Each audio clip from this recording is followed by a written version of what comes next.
Justin Brownlee, Ange Koum, ang manggenguna at babandera para sa Asian Games gaganapin sa China. Yan ang pag-uusapan natin sa video na ito, kaya kung bago ka pa lang sa aking channel baka pwede ipakipindot subscribe button pati na notification bell para palagi ka updated sa mga susunod ko video. Salamat po. Justin Brownlee, Ange Koum, 7 manlalaro ng FIBA World Cup ang nanguna sa lineup ng Gilas sa Asian Games, sabi ng POC official. Ang FIBA World Cup cagers na sina Kiefer Ravena, Scottie Thompson, R.R. Pogoy, Junmar Fajardo, CJ Perez, Japet Aguilar, at Jamie Malonzo ay bahagi ng opisyal na lineup na ipapadala sa organizing committee ng Asian Games na gaganapin sa Hangzhou, China nito Setyembre. Kasama nila sina Chris Newsome at Calvin Aftana na kabilang sa mga final cuts ng Gilas bago ang FIBA World Cup. Nasa roster din ang bigman na si Brandon Ganuelas-Rosser at mga naturalized na manlalaro na sina Justin Brownlee at Ange Koum. Ito ay ibinunyag nitong Martes sa pamamagitan ng pahayag ni Philippine Olympic Committee POC President Rep. Abraham "Bambol" Tolentino, na nagsabing ang listahan ay isinumite noong ika-25 ng Hulyo kasama ng 39 na iba pang sports o disiplina kung saan ang mga atletang Pilipino ay nakikipagkompetensya sa.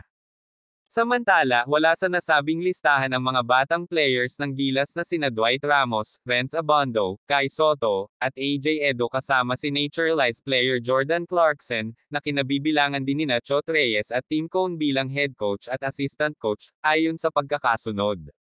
Ang deadline para sa entry by names ABN ay noong ika-25 ng Hulyo at anumang listahan na isinumite ng Pambansang Olympic Committee ay ituturing na opisyal, sabi ni Tolentino, na nilinaw din na sina Brownlee at Koum ay parehong karapat-dapat sa quadrennial meet dahil kailangan lang nilang magpakita ng balidong pasaporte ng Pilipinas.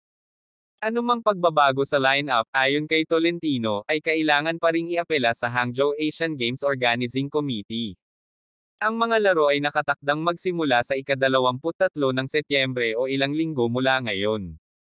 Si Ravena ay kabilang sa mga inaasahang mag-uulat sa kanyang pro club, Shiga Lakes, sa B-League ng Japan. Samantala, nasa pang-araw-araw na status pa rin si Brownlee matapos sumailalim sa isang operasyon kamakailan. Ang Samahang Basketball ng Pilipinas at Samahang Basketball ng Pilipinas, na naka-schedule ng pagkakaroon ng media sa Huwebes, ay inaasahang i-aanunsyo ang huling line-up ng Gilas para sa Hangzhou sa araw na iyon. Huwag mo kalimutan mag-like and subscribe sa aking channel. Maraming salamat po.